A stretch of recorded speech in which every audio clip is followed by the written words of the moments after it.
اعوذ باللہ من الشیطان الرجیم بسم اللہ الرحمن الرحیم۔ السلام علیکم ورحمۃ اللہ وبرکاتہ۔ پیارے دوستو، میں امید کرتا ہوں آپ سب خیر و عافیت سے ہوں گے اور اللہ تعالیٰ سے دعا کرتا ہوں اللہ تعالیٰ آپ کو اپنے حفظ و امان میں رکھے۔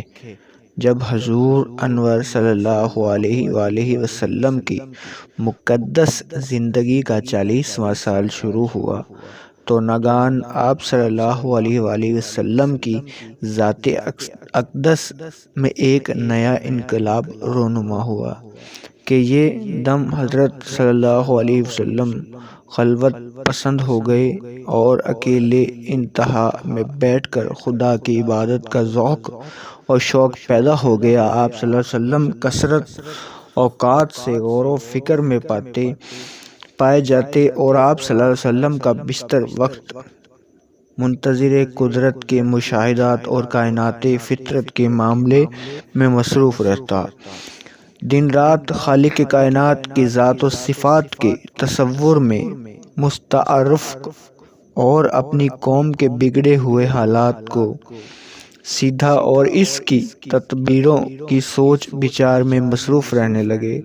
اور ان دنوں میں ایک نئی بات یہ بھی ہو گئی کہ حضور صلی اللہ تعالی علیہ وآلہ وسلم کو اچھے اچھے خواب نظر آنے لگے، اور آپ صلی اللہ علیہ وسلم کا ہر خواب اتنا سچا ہوتا کہ خواب میں جو کچھ دیکھتے اس کی تعبیر صبح صادق کی طرح روشن ظاہر ہو جاتی۔ غار حرا مکہ مکرمہ سے تقریباً 3 میل کی دوری پر جبیل حرا نامی پہاڑ کے اوپر ایک غار کھو ہے جس کو غار حرا کہتے ہیں۔ آپ صلی اللہ علیہ وسلم اکثر کئی دنوں کا کھانا پانی ساتھ لے کر اس غار کے پرسکون ماحول کے اندر خدا کی عبادت کے لیے مصروف رہتے تھے۔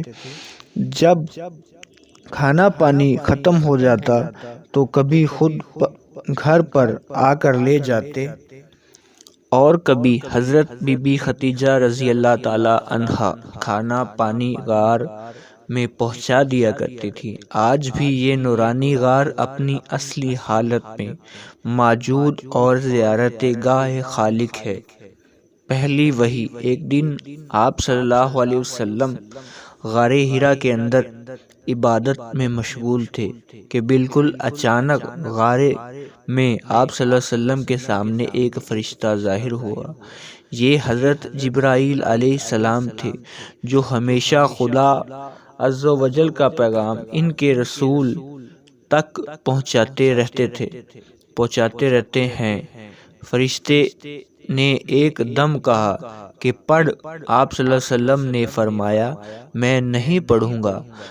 فرشتے نے پھر آپ صلی اللہ علیہ وسلم کو پکڑا اور نہایت گرم جوشی کے ساتھ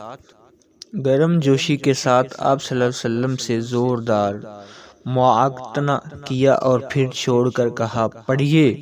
آپ صلی اللہ علیہ وسلم نے فرمایا میں نہیں پڑھنے والا ہوں۔ فرشتے نے دوسری مرتبہ بھی آپ صلی اللہ علیہ وسلم کو اپنے سینے سے چمٹایا اور چھوڑ کر کہا پڑھیے۔ آپ صلی اللہ علیہ وسلم نے پھر فرمایا میں نہیں پڑھنے والا۔ تیسری مرتبہ پھر فرشتے نے آپ صلی اللہ علیہ وسلم کو بہت زور کے ساتھ اپنے سینے سے لگا کر چھوڑا اور کہا کہ پڑھیے اقرأ بسم ربک الذی خلق خلق الانسان من علق اقرأ وربک الاکرم الذی علم بالقلم علم الانسان ما لم یعلم۔ یہی سب سے پہلی وحی تھی جو آپ صلی اللہ علیہ وسلم پر نازل ہوئی۔ ان آیاتوں کو یاد کر کے حضور اقدس صلی اللہ علیہ وسلم اپنے گھر تشریف لے آئے، مگر اس واقعے سے جو بالکل ناگہانی طور پر آپ صلی اللہ علیہ وسلم کو پیش آیا، اس سے آپ صلی اللہ علیہ وسلم کی قلب مبارک پر لرزہ طاری تھا۔ آپ صلی اللہ علیہ وسلم نے گھر والوں سے فرمایا کہ مجھے کمبلی اڑاؤ۔ جب آپ صلی اللہ علیہ وسلم کا خوف دور ہوا اور کچھ سکون ہوا تو آپ صلی اللہ علیہ وسلم نے حضرت بی بی خدیجہ رضی اللہ تعالی عنہ سے غار میں پیش آنے والا واقعہ بیان کیا اور فرمایا کہ مجھے اپنی جان کا ڈر ہے۔ یہ سن کر حضرت خدیجہ بی بی رضی اللہ تعالی عنہ نے کہا، نہیں، ہرگز نہیں، آپ صلی اللہ علیہ وسلم کی جان کا کوئی خطرہ نہیں۔ خدا کی قسم، اللہ تعالیٰ کبھی بھی آپ صلی اللہ علیہ وسلم کو رسوا نہیں کرے گا۔ آپ صلی اللہ علیہ وسلم تو رشتہ داروں کے ساتھ بہترین سلوک کرتے ہیں، دوسروں کا کاروبار خود اٹھاتے ہیں، خود کما کر مفلس محتاجوں کو عطا کرتے ہیں، مسافروں کی مہمان نوازی کرتے ہیں اور حق و انصاف کی خاطر سب کی مصیبتوں اور مشکلات میں کام آتے ہیں۔ اس کے بعد حضرت خدیجہ رضی اللہ تعالیٰ عنہ آپ صلی اللہ علیہ وسلم کو اپنے چچا زاد بھائی وقع بن نوفل کے پاس لے گئیں۔ وقع ان لوگوں میں سے تھے جو موحد تھے اور اہل مکہ کی شرک و بت پرستی سے بیزار ہو کر نصرانی ہو گئے تھے اور انجیل کا عبرانی زبان میں عربی میں ترجمہ کیا کرتے تھے، بہت بوڑھے نابینا ہو چکے تھے۔ حضرت خدیجہ نے ان سے کہا کہ بھائی جان، آپ اپنے بھتیجے کی بات سنیے۔ وقع بن نوفل نے کہا کہ بتائیے، آپ نے کیا دیکھا ہے؟ حضور صلی اللہ تعالیٰ علیہ وآلہ وسلم نے غار حرا کا پورا واقعہ بیان فرمایا۔ یہ سن کر وقع بن نوفل نے کہا کہ یہ وہی فرشتہ ہے جس کو اللہ تعالیٰ نے حضرت موسیٰ کے پاس بھیجا تھا۔ پھر وقع بن نوفل کہنے لگے کہ کاش میں آپ صلی اللہ علیہ وسلم کے اعلان نبوت کے زمانے میں تندرست جوان ہوتا، کاش میں اس وقت تک زندہ رہتا جب آپ صلی اللہ علیہ وسلم کی قوم آپ کو مکہ سے باہر نکالے گی۔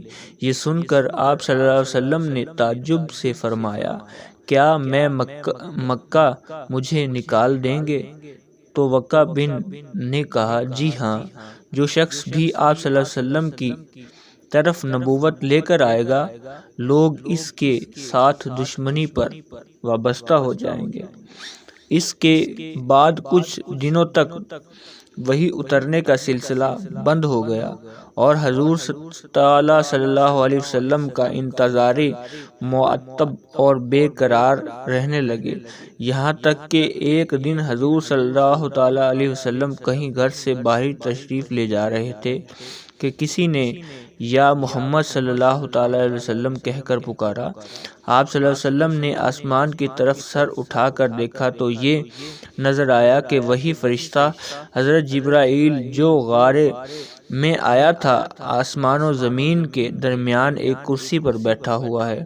یہ منظر دیکھ کر آپ صلی اللہ علیہ وسلم کی قلب مبارک میں ایک خوف کی کیفیت پیدا ہو گئی اور آپ صلی اللہ علیہ وسلم مکان پر آ کر لیٹ گئے اور گھر والوں سے فرمایا، مجھے کمبل اڑاؤ۔ چنانچہ آپ صلی اللہ علیہ وسلم کمبل اوڑھ کر لیٹے ہوئے تھے کہ ناگہان آپ صلی اللہ علیہ وسلم پر سورہ مدثر کی ابتدا آیات نازل ہوئی اور رب تعالیٰ کا فرمان اتر پڑ گیا، یعنی اے بالا پوش اوڑھنے والے، کھڑے ہو جاؤ، پھر ڈر سناؤ اور اپنے رب ہی کی بڑائی بولو اور اپنے کپڑے پاک رکھو اور بتوں سے دور رہو۔ ان آیات کے نزول کے بعد آپ صلی اللہ تعالیٰ علیہ وآلہ وسلم خدائے قدوس نے دعوت اسلام کی منصب پر معمور فرما دیا۔ آپ خدا تعالیٰ کے حکم کے مطابق دعوت حق اور تبلیغ اسلام کے لیے کمر وابستہ ہو۔ تمام بھائیوں کو اگر میری ویڈیو اچھی لگی ہو تو پلیز میرے چینل کو سبسکرائب کر دیں، ویڈیو کو لائک کریں اور کامنٹ سیکشن میں ضرور بتائیں، اور پلیز میری ویڈیو کو شیئر لازمی کریں۔ جزاک اللہ خیر۔